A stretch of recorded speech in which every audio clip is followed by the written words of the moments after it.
Good morning, everyone. Okay, so today we're going to go through and talk all about tarot.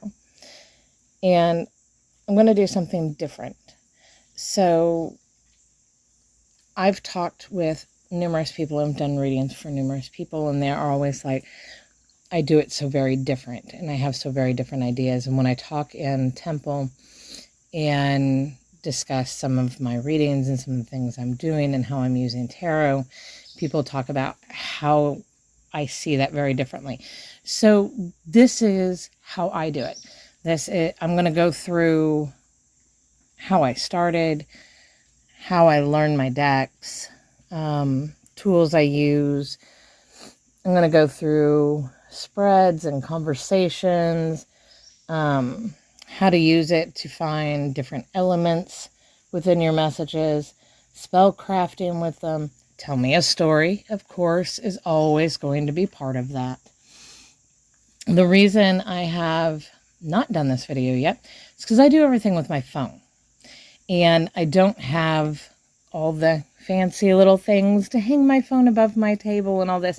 So we're going to do a lot of back and forth. You'll see, me in part of it, and then you're going to see cards in part of it just because of that setup. And that's fine. So let's get started. So, okay. First off, a couple of things that I've heard about people in decks.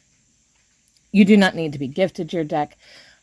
I highly suggest you buy your own decks. And it's for this reason. There are going to be reasons why you're drawn to a deck. Every deck that I have was something that I was drawn to or wanted to use for a specific reason. I'm very art-oriented. So the artwork on the cards is very, very important to me. I also don't like Rider-Waite. So you won't see me with one of those decks. And I don't like that everybody equates those to that, because each deck has its own feel. Even though it may be Rider-Waite adjacent, as far as, they kind of use that system and the same number of cards and different suits, they have different meanings to them. They have different aspects to them within that. My runic deck is probably the best example of that. It's the closest one that I have to a Rider-Waite type of a system as far as it's set up, but it is very, very specific. It has its own runes that go with each card. Each one has its own meanings. So pick the deck that calls to you. Pick a deck that you just absolutely love for whatever reason and start with that deck. And I wouldn't suggest memorizing all the cards. I think that really locks you in a way to where you don't connect as personally to the cards, perhaps, or maybe it just kind of clouds what else that card could be for you.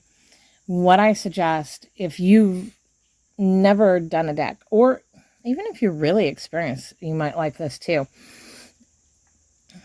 So when you start out reading, keep a journal. Keep a journal of all your readings. I like to use spreads in the beginning because it gives you specific positions for specific cards.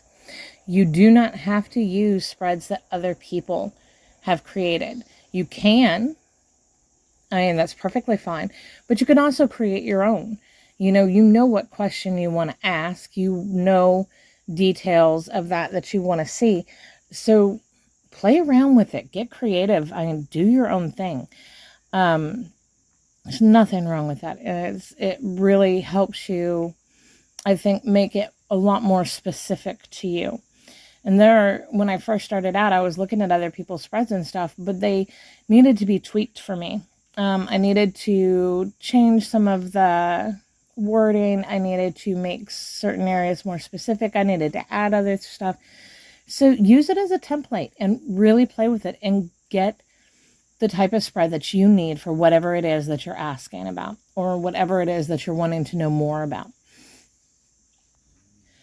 Keeping the journal of the spreads or cards or whatever when you do it, write down the card's name, and you can put it in parentheses. That's what I do. That way I know what the card was.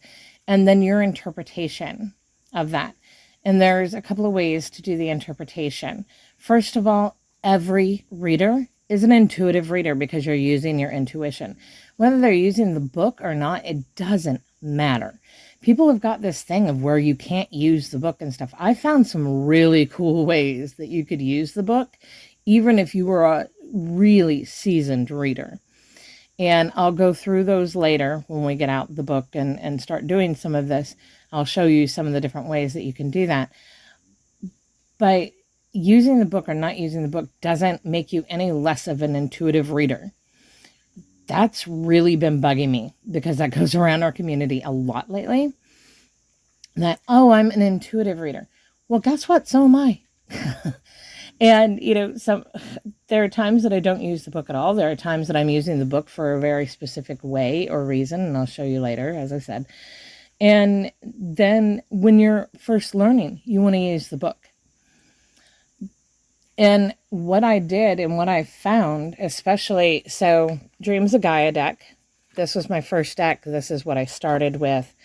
Love this deck. It's the Morgan's deck now. But what I found is over time, each of the cards started to take very specific meanings for me. And because of that, my readings got very, very precise. And it was really, really clear. There wasn't a lot of, it could be this or it could be that. That's not how it works for me anymore. So the more you use them, the more you work with them, the more you conversate and write it down so you can reflect on it, the more bond you're going to build with the cards, in my opinion. And also, the clearer the card will become for you. So just some examples in this deck. So this card is the crone and all that, but it's always the Morgan for me. When this shows up, this is just her. It means absolutely nothing else but her. This card is all about balance and cycles, changing of seasons, going through cycles, that type of thing. This is very much that bonded love and compassion. So cards take on very specific meanings when we use them, and we'll see them again and again in certain areas and certain parts of our spread. And reflection is really good for two reasons. One, it helps you learn your cards in a much more personal way. It also allows you to see messages clear, because there will be times where you are reading and there will be maybe a part of it or a card or something that just doesn't quite fit or whatever, or you don't fully understand it, or you may think you understand it.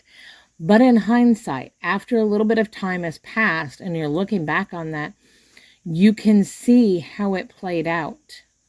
You'll be able to see, where you interpreted correctly and where you might not have, or where you needed to interpret deeper.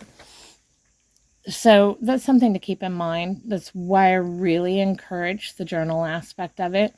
And you don't have to write every single thing down. What you're writing is what is for your specific reading. So I'll do a path spread and I will show you how that works. Okay, like I said, we're going to go back and forth. So path spreads is something in my design, and I really love it. I use it often, especially when seeing where I'm at when I'm beginning on a journey, when I'm starting to learn a new skill, when I'm connecting with a new spirit or deity. I like to do a path spread to kind of see what that is going to look like. Everybody shuffles different. I do this.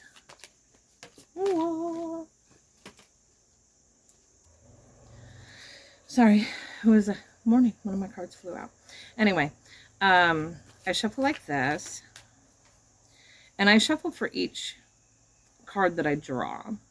And sometimes several will come out in different ways, but that's how I work. And so a path spread is this, and I'm going to do it with the Morgan. It's been about a week or so since I touched base with her, so we're going to actually go through my own path spread, and you get to see that. So first is core. So the core energy of the entire reading, and I'm going to ask the Morgan where we're at right now. So core,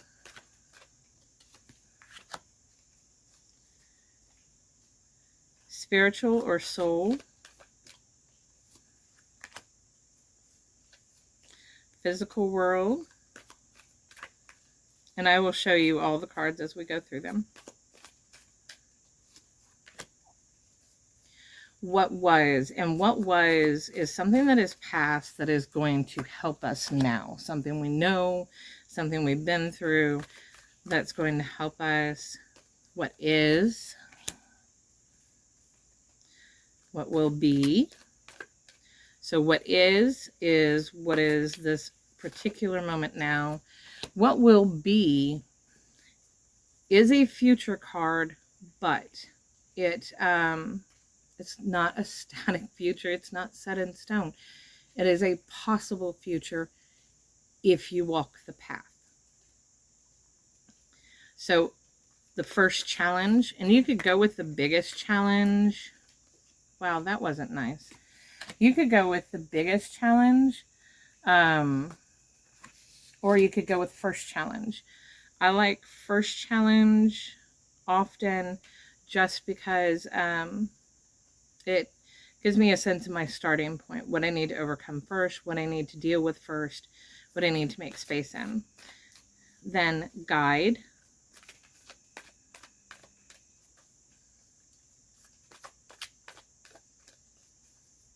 What is going to guide me through that challenge?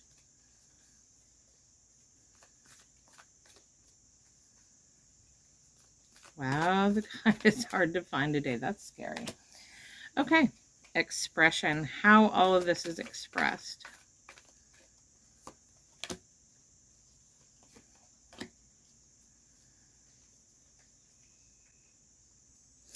So I've got them all laid out. Now, this is the core section. So core, spirit, physical. This is what everything centers around. The what was, the what is, and the what will be. The challenge, first challenge for me. Guide, how it's expressed. And then the bottom is your hidden. So it's like a hidden undertone to the entire reading. And it's death and rebirth. Of course it is, because that's what I do all the time. Transformation. All right, so we're going to start flipping the cards over.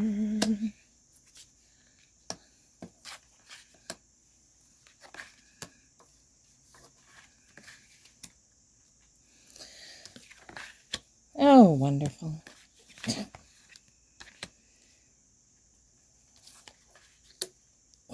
Of course. Okay. So, first of all, as you all know, I'm doing 88 Days of the American Witch. I'm putting my stuff out there. I'm just being me, and I'm sharing my journey. So, it really seems that this is going to be really about that. So, in the center, we've got core and conflict on the adventure.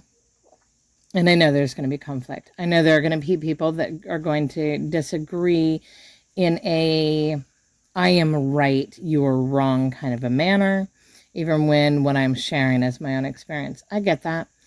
I've already experienced it a little bit when somebody was trying to tell me how to practice and what to believe in, which was really not good. It was all about a witchcraft degree. You need a degree from a school. No. So anyway, but there's that's going to be happening, and I assume we're going to be getting a lot more of that as we go. It's okay. It's the nature of the game when sharing. In the soul, we're growing new. it's very physical growing. And so I kind of feel that is growing in our spiritual community, growing in those communities that I play in and associate with and work in. Possibly some temple stuff in there, and it's one of the communities. So yeah, there's going to be a lot of growth on the spiritual side, but in the physical world. And maybe we're growing people. Who knows? Okay, down here in physical is all about growing new love. And that matches with the journey, because hopefully some of the things that I say will spark inspiration or interest to other people. They'll experiment with some different things, come up with their own stuff, maybe fall back in love with parts of their craft that had gone stagnant, because they get a new idea of, oh, I can do this. That is my hope. That is why I'm doing this, to give some different perspectives, some different ways, some things that I see, how I look at things, how I work with tools, how I work with magic in general. So yeah, that's really encouraging. Those two cards are really encouraging. The conflict, but okay. So what was the hero? I know how to stand on my ground. I know that, I need to get out of my comfort zone, share knowing that I'll be attacked, but that's okay, because I'm doing it for a different purpose. It's not for the people attacking me and stuff. It's for the people that could get something out of it, even if it's just one little inspiration idea to try something different or look at something different. So that's really what the hero is about. It's not about charging in and, being this grand thing. The hero is just somebody that does things for the right reason, even when they're hard, and hopes that it will do something to change or enlighten the world around them. Okay, what is the counselor? I already knew this. A lot of this side of the reading hasn't changed much, just because I'm doing some work with Hella right now in mediumship. And so, the Morgan and I were working on this journey, the 88 Days of an American Witch. So the counselor is, really answering questions, taking time with people, listening to them, and offering support and trying to be supportive. And that's what I'm doing. So, and then in the what will be, what's coming, the scribe. And when I am finished with all of these, when I am finished with this 88 days, it will be kind of bookish in a way, where you could put it all together and see all these different sides and all these different things that I'm going to put out. And so it does kind of give you that guide-ish part. And there are 3 writing projects I need to do. 2 of them go with a book that somebody else is writing. They asked me to contribute to it. And then the other side of that, I need to write some specific things for Kari, for Hella, and for the Morrigan. So people can kind of see different aspects and stuff. I'm also about to do a presentation again. I did it this summer at the Morgan's Call Retreat in person, and now we're doing an online one in October, so I'll be representing there. So it's kind of touching on that too. Okay. The challenge. Okay, this is manifesting, precision, and endurance. So this is going to be a hard journey. Wow, I already knew that. Precision in my action. I tend to go with what calls me. But I know that there are specific things that I need to do during the 88 days. There are specific videos that need to be made. There are specific topics that need to be talked about. which I need to blend into it. And so, keeping that vision, that preciseness, and enduring through, because it's going to be hard. This is a challenge. It's as much of a challenge for me as it is for anybody else, because it's 88 days. It's a long time. I mean, you're talking 3 moon cycles. And every single day. So yeah. Okay. What's going to guide me through it? The Morrigan. Of course she is, because she is my primary. I love her so much. She's great. And so she's going to be guiding me through, and she's going to be standing with me as I do this. And that's going to be expressed in structure and organization and love. So all the restructuring that I'm going to be doing with Hella and everything, I need to do with love and compassion. I have a foundation with the Morrigan, and that doesn't change. We're just destroying what was built on top and building something new. And I'll be doing that during the 88 days because, well, it just kind of fell that way. And so, doing it from a place of love and doing it with love. So yeah, it's a transformation. The 88 days will transform me. This journey is going to transform me, and maybe it will transform some other people. Who knows? But yeah, okay, so that's my path spread. That's how I go through and I read it, knowing connected parts and intricate pieces.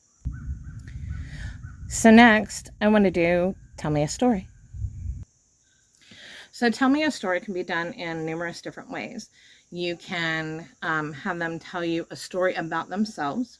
So this is a great way when you have a deity or spirit that you have trying to communicate, yet you know nothing about them. There's, not really a lot of information and stuff out there, or maybe you just want to connect to them and hear directly from them. Tell Me a Story is great. So tell me a story about yourself. Tell me a story about what's important to you. Tell me a story about what you protect. Tell me a story about what you don't like.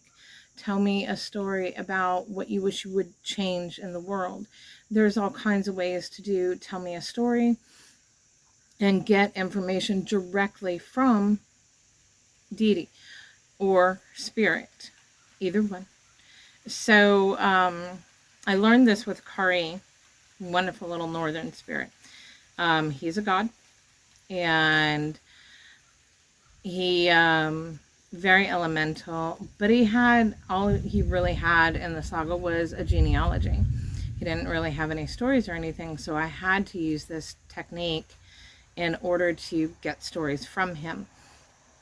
And about a little over a year after I did that with him, and I had all these stories and knew him very, very well, I had a person that became a really close friend now. She wanted to, connect with Kari. She was really interested, something that caught her attention. And so she really wanted to dive deep. And so we did this experiment with her connecting. I would give her some of the prompts and some of the things to do, have her do her readings without knowing what mine were, and then going through and comparing them. It was amazing. I mean, my tarot is always right. And I get really clear messages and all that, but I still get awe. I still have that deep awe when those things happen, when they align so correctly, and when hers mirrored mine. I mean, it was a deep awe. How does this happen? How does it, I know the technicalities of it and stuff and what we think it is. But there's a lot we don't know too. And so anyway, yeah, I get odd moments all the time still, and I love that. But it also showed that the information and what we were getting and what I had gotten previously was correct. It was showing again in all the same ways. And so to me, that was really amazing. And I was like, oh, love you, Kari. You're so great. But, You could do it for that. You can do it this way with ancestors. You can do it and get messages directly from them. Deities that have been conflated. Okay, that's a real big problem because throughout time, they kind of get meshed with other things. Christianity did a lot of distortion, especially on the female side, but it really was male and female. They all had their things that got distorted and twisted. And so I really love doing Tell Me a Story with the Morrigan. I got so much from her. And my favorite ones is when I just let her talk and tell me whatever she wants. Tell me a story, whatever you want to tell me. And she is hilarious. People don't talk about that or see that as much, I guess. But oh my God, she's hilarious. She just has me cracking up all the time. Okay, so I'm going to do the Morrigan again, since I've got these cards out, and then I'll take you through some of the others and how I use them and ways that you might be able to, or play with, or experiment, whatever. So, Morrigan, tell me a story. Anything you want. And then I go through and I shuffle, because that's what we do. And you can pull out as many cards as you want or feel. It's more of a feel for me. I just keep going until, she's like, nope, we're done.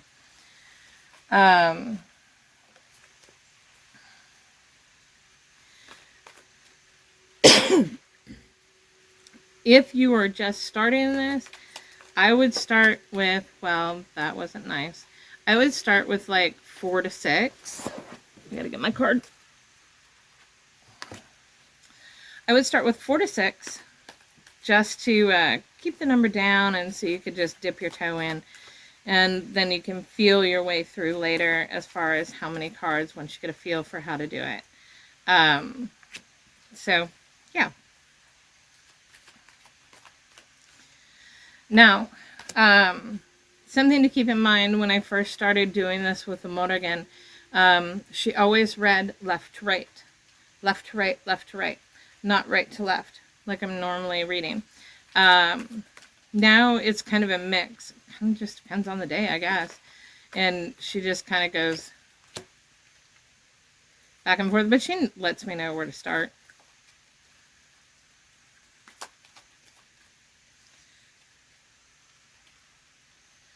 All right. So let's dive in to Tell Me a Story.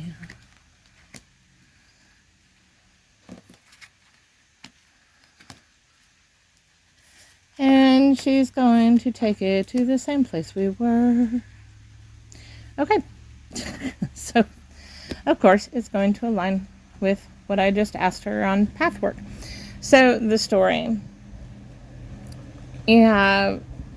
So each card has an element. And I kind of know what that element is. I know what that card means for me. And so I don't go through and look. I look at each one, and it's what it's saying in it. And then I go through and I tell the story. So endurance, strength, holding things up. You've got heaven and earth, so duality of seen and unseen, and the counselor. You've got emotion and intellect, duality between mind and body. Well, it's more mind and soul. Mind and soul. And then desire, the queen of water, destiny, and kindness of heart is the big one for that. And so with this is very much a this side to this side. So I guess it is right to left, not left to right. My bad. Anyway, so this is the hidden. So look at look at this with a kindness. Don't get caught in the harsh. let it come from the heart. Very emotional, very water, which makes complete sense. So, Destiny, this is what I'm meant to be doing. Talking about these things, sharing my experiences, and just putting it out in the world and letting people do what they do. That's what I'm supposed to be doing. Going with the flow and really ownership of that flow. So this is my journey. These are my paths. These are my things. It's a lot about owning your emotions, controlling your emotions, and going with flow. So desire and the emotional intellect. So I do desire. I desire that people will, and it doesn't have to be a lot, just one person. But if people, get something out of this, I do desire that they do. I do desire that it sparks an inspiration, or they experiment with something. And, my things aren't static. This is how I do it. This is what I do. But you don't have to take all of that. You don't have to do it the way that I do. You can go through and just take one little piece and then bastardize it up for yourself. Make it work for you. That's the goal here. And so that is something that is both in my feeling and in my mind all the time. I have those emotions. That's when in my mind, when I'm doing it, I'm like, oh, I hope somebody gets, something out of this that's useful for them. My emotion side comes in when they come back and they say something to me and like, oh, this really helped me here, or I really thought this was neat, and I'm going to go and, add this and this and this and do this and, twist it around this way. That is fantastic. I love that. I love hearing those stories. And so it does give me a very emotional side. It's not just counselor of the living, it's counselor of the dead, the unseen spirit world, however you want to look at that, because that's what I'm working on right now. I am building some new mediumship skills and doing a lot more work in the unseen world, which is cool. And then endurance, because it's going to be a long journey and it's a lot of work, and there's a lot of things I'm going to have to face, and that's okay. So, approach with kindness. This is the destiny. This is what we're supposed to be doing. We have the flow, and, just keep in mind your emotional control and stuff. This is your desire. It's what I wanted. And on both an emotional and a physical level. And I'm doing my journey through the seen and the unseen, and doing that counselor type of work, that listening, really listening, and just giving some tips out there and stuff. And then endurance, because it's going to be a hard road, and it is. It's tiring, but it is so worth every moment. Okay, I need to cover a couple of things. So we're going to get into some ancestor aspects, and that will also take us into some spell crafting and things, because that's who I spellcraft with. But I wanted to point out some things between tarot and oracle that you can do. It's a different way of doing it. So this is my ancestor deck. It belongs to them. I know some people, a lot of people, they just use whatever deck calls to them, or whatever deck they feel is necessary for that situation. My decks aren't bound like that. My decks have specific purpose, and they belong to specific people, specific spirit, specific deity. And so I do differ there, but I love the fact that because I do it that way, they really bind themselves into that deck, that energy, and it becomes theirs, and they take ownership of it. And the more I use it and the longer I use it, it's not just knowing the cards and, being able to see their stories. It's also, there's a different feel with the deck. And it is theirs. They know all of it, and it's just a different feel when you shuffle. It's a different feel when you draw. It's a different kind of reading when you read. And so that's really interesting to me. I would love to know if anybody else does that. Comment down below. I'd love to know if you have specific decks like that are just for that one. So this one's for ancestors. This one it started with Kari. And like I said in the previous video, Kari isn't mine. I am just a messenger for him to put him out there so his people can find him. He's still with me in the sense of, he's a part, but it's just different. It's a different relationship. But Hella is really loving this deck too, which makes sense. I mean, same area, same kind of beliefy system. Kari is not Azir. He's northern. Big difference is pre-Azir. Hella is pre-Azir too, if we want to get down to it, but we'll get into that debate later. So this is really, their deck. So Kari uses it, but Hella is really starting to own this. And then I have these two oracles, which, is part of this set. But I don't use them like that. These are helper cards. So the way I started with this one, Seasons of the Witch, the Yule, and it was wintertime when I got it, and so it was perfect. And I use these as action cards. So when I did my path reading, I could have gotten out either one of these, dependent on where I was and what was calling or what I felt I needed in that. And I could have drawn a helper card for each one. And so it gives you like an action. So action card, it's not really explaining more. It's telling you what to do in that, or, what energy needs to be brought into that. It's an expansion. And I'll show you how that works in just a few minutes. But it's really nice to have action decks, because a lot of my readings, I get all of these, stories, or, this is how this is going to go, or, this is the work that we need to do right now. But it's more of telling me, it's like a conversation back and forth. It's not really giving me specific actions. Well, it does, but it doesn't. I just really like them.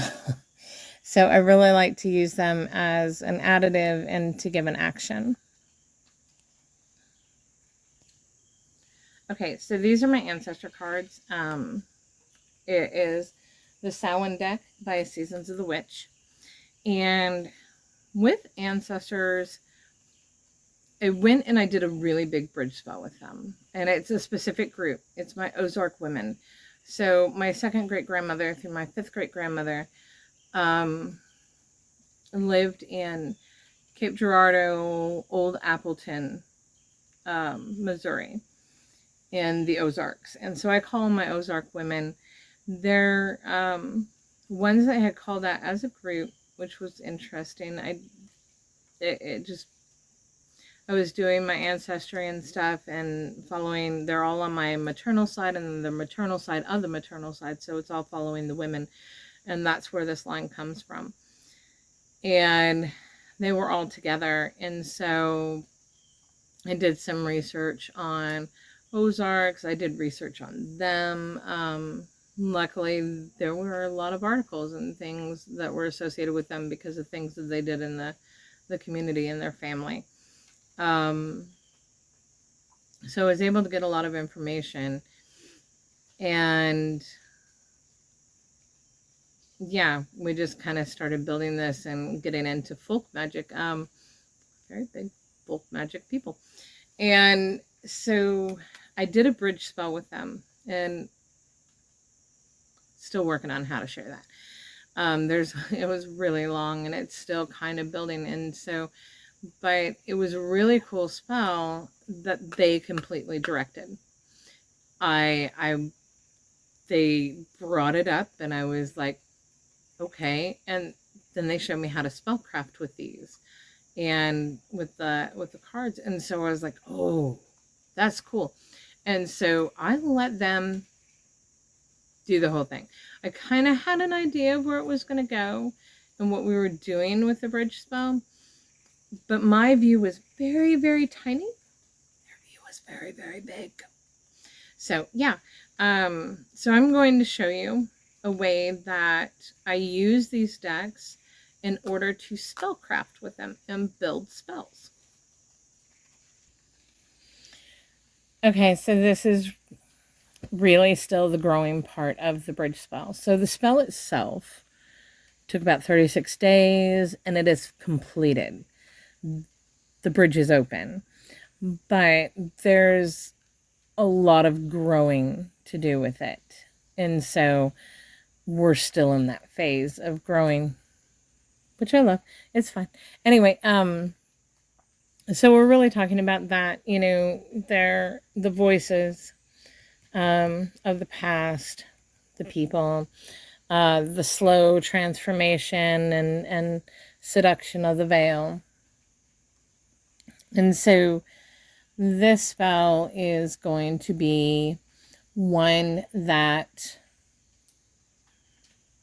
is in that realm. It's all dealing with our bridge and with the veil and working with the dead. And so the elements, I used the Beltane deck to do elements of the spell. So these are all the different pieces I need to put together. So one piece is indulgent. So that is very much my self-worth, knowing my self-worth, living in it, being that. So I need to put an element in the spell that brings that forth.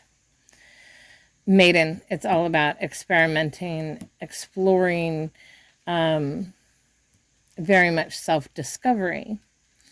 So, a self-worth and a self-discovery. These need to be part of the spell. The Phoenix, rising from the ashes.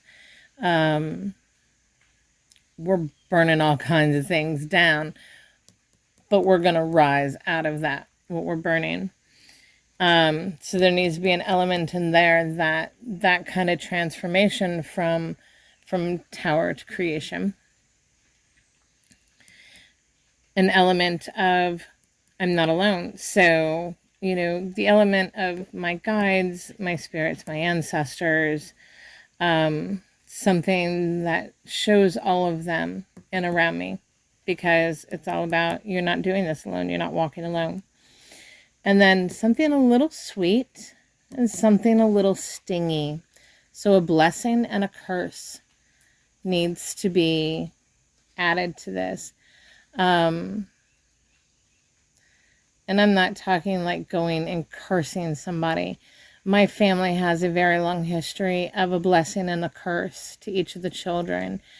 And, you're blessing them with intelligence and strength and, adaptability and new perspective and being able to see perspective. We endow these gifts onto our children in our family. But the curse is they're going to be very independent and very stubborn and very much freedom and doing their own thing. And so the curse part is actually for the mother. The blessing is for the daughter. The curse is for the mother, because that relationship between them is going to be really hard. And there's going to be a lot of friction and tension there. But it all comes from a really good place. And so when I say blessing and curse, it's that kind of thing that I'm talking about. There's always, great stuff. And there's a little bad stuff that goes along with that, whether it's, something you have to give up or something that is just going to be. So it all deals with the bridge spell. It all deals with this new mediumship skills. And so the spell I'm going to put together are going to have these elements. And if you keep following, you keep watching, you're going to see the spell that I create. So I will be looking at this probably for several days, maybe longer, maybe shorter, who knows. But I need to create a spell that has these elements in it and has these representations in it, because this is the spell they want to do. So that's how I spellcraft with them. I will get a general of what the spell is about and what it needs to do.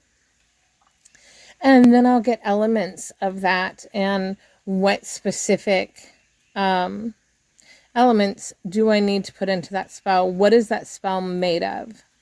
And then I go through and I think about, okay, the indulgence, self-worth, what does that mean to me in this kind of spell when it talks about the veil and what represents that, whether that be something written, whether it be an herb, whether it be whatever component, maybe it's water. I am such a water person.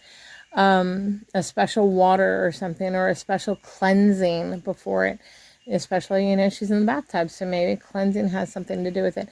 But I'll think about it and I'll figure out, each part, and then together that creates my spell. I'm not going to add anything beyond what they tell me. I'm just going to put in the elements that they tell me. This is how I'm working with my ancestors, that my Ozark women in that way. When I am allowing them to guide all that spell work, then I am just going by what they tell me.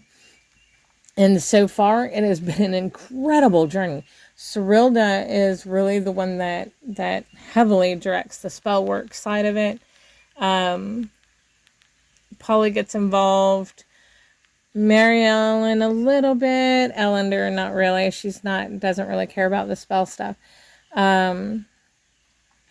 But they're the ones that are showing me how to do different kinds of folk magic, how to do magic in a different way. So not all this consumer stuff. They didn't have that. They didn't have stores to go and buy their things. They gathered what was around them. They used what was on hand. They went out into the woods and they created their own stuff. And so that's the type of folk magic that I'm learning from them. It isn't about what do I need to buy. It's about, what's around me that I can use. What represents this? What does this? What has these properties to it? What has this energy to it? It's also made me really think about things like glass jars and all that. If you haven't seen that video, it's in here somewhere too. Because we're burying this glass and we're throwing glass into waterways. I'm not, but other people do it.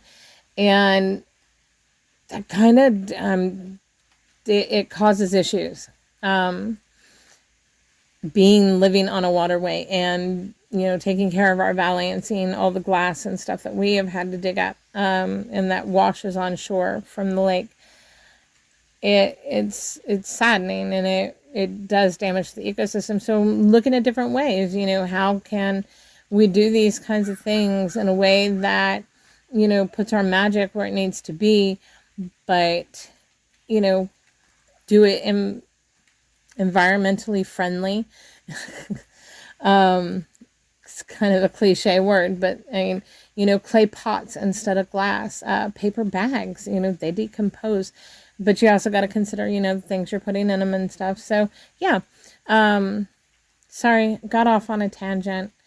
Anyway, so yeah, this is how I'm going to create. And so if you keep following, you'll see how I end up putting this spell together and what I create with it. So yeah, I hope you got something out of this. Hope it gave you some new ways to look at things. I'll be honest, I don't use my tarot in trying to divine my future. I don't use it in, divining my love life or money situation and things like that. I'm not so much concerned in my physical world And that doesn't mean it's perfect. There's all kinds of problems, just like everybody else. But I'm using it more for my spiritual growth. I'm using it more for connection with my deity and being able to have that really cool conversations with them and get more information and direct information from them. I'm using it with ancestors to learn about them and to allow them to teach me.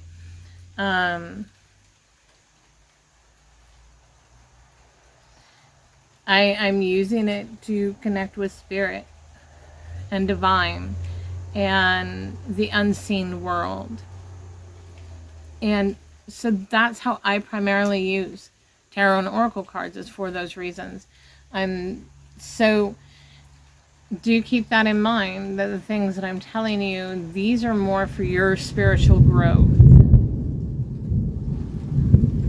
We'll just wait for the thunder to stop. That was beautiful.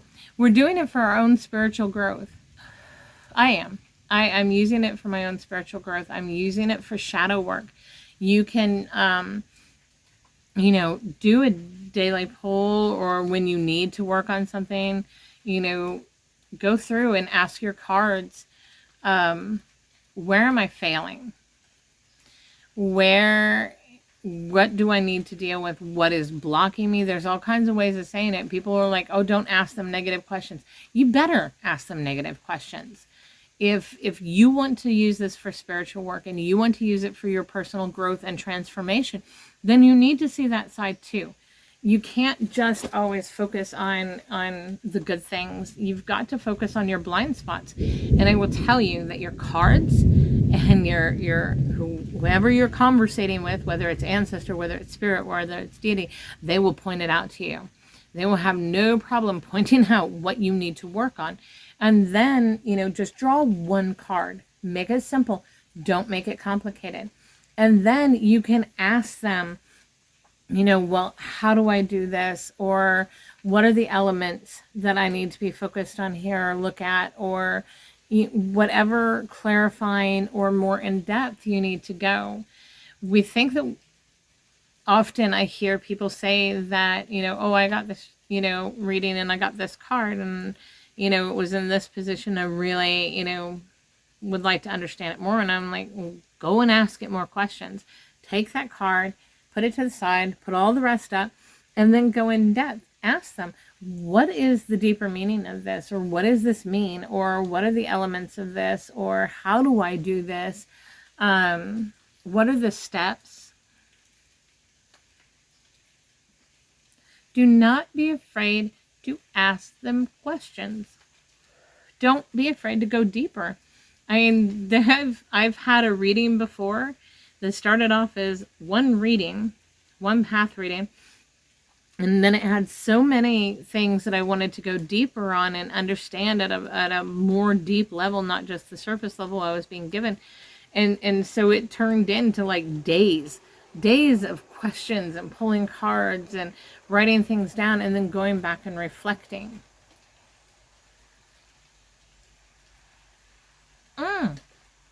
I forgot to take you through books. Okay, hang on. Okay, so a way to use the books, the guides, the things that come with the cards. We're going to look at the runic deck. So this particular card, you can see it's a child, and she's being held by the mother. She's surrounded by all these women, and they're bearing gifts upon her. And, like strength, and, they're imparting spiritual gifts. So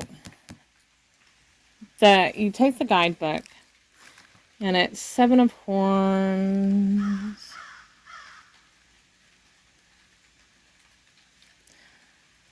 So this is really useful, especially when you first start out with the deck or whatever. So 7 of Wands, and what it does is it goes through, explains what's going on in the picture. It gives you their little meaning. It goes into the upright and the reversed, and then it tells you about the bind rune. So the people that made this deck made specific bind runes for all the minors. And maybe some of the I don't think any of the majors have a binder, and I think they just have a rune associated with them. Anyway, it gives you a message about the binder, and then it gives you a little bit more in depth on the binder. So this one is infinite energy and means all of the present. And so there are a couple of ways you could do this. So you could read the whole thing and then only write down the things that really catch you. So not your mind.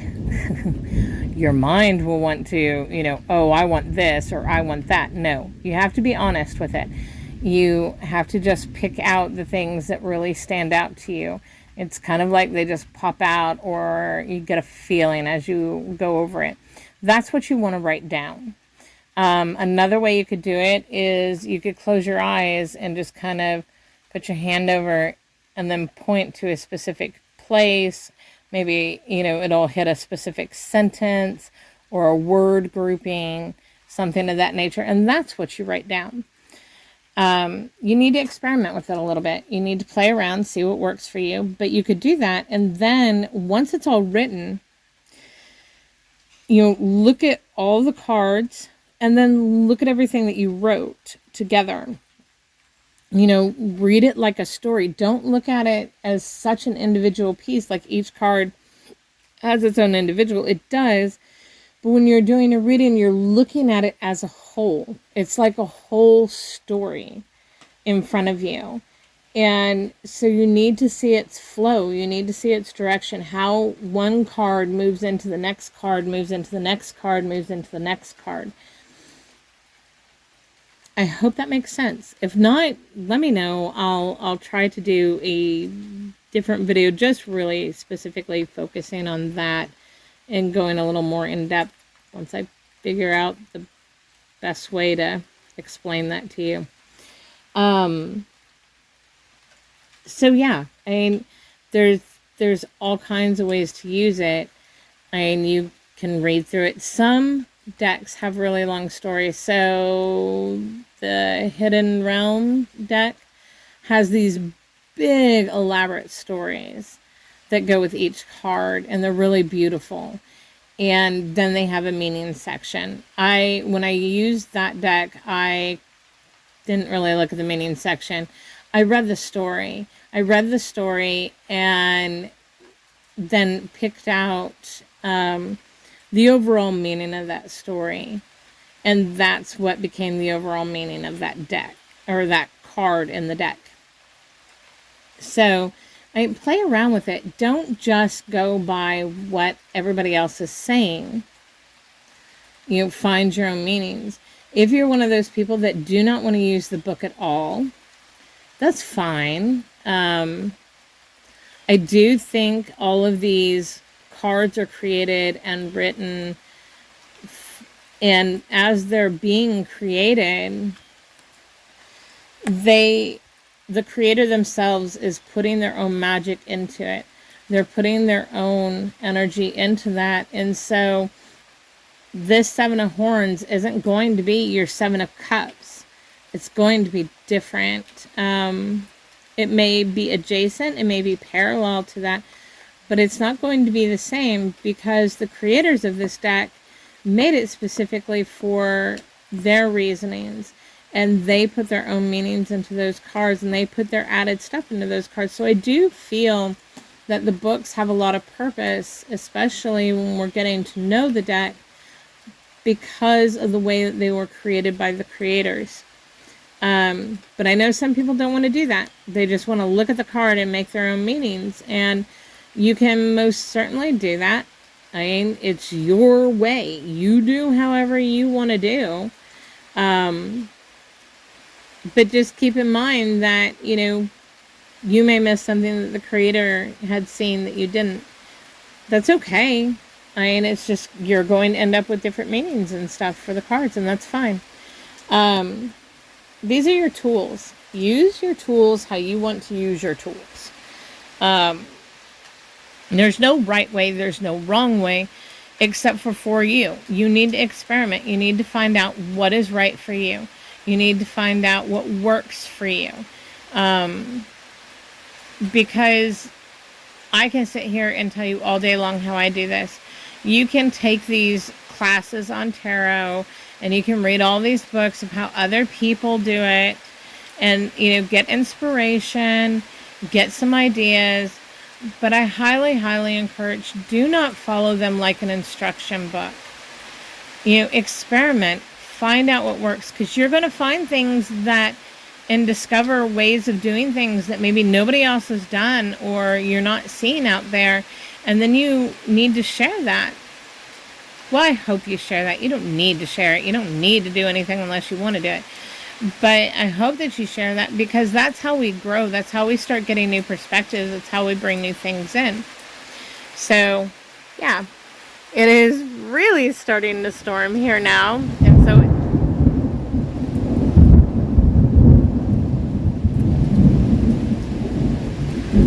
yeah, I kind of think we're done for the morning. All right, guys, have a wonderful day.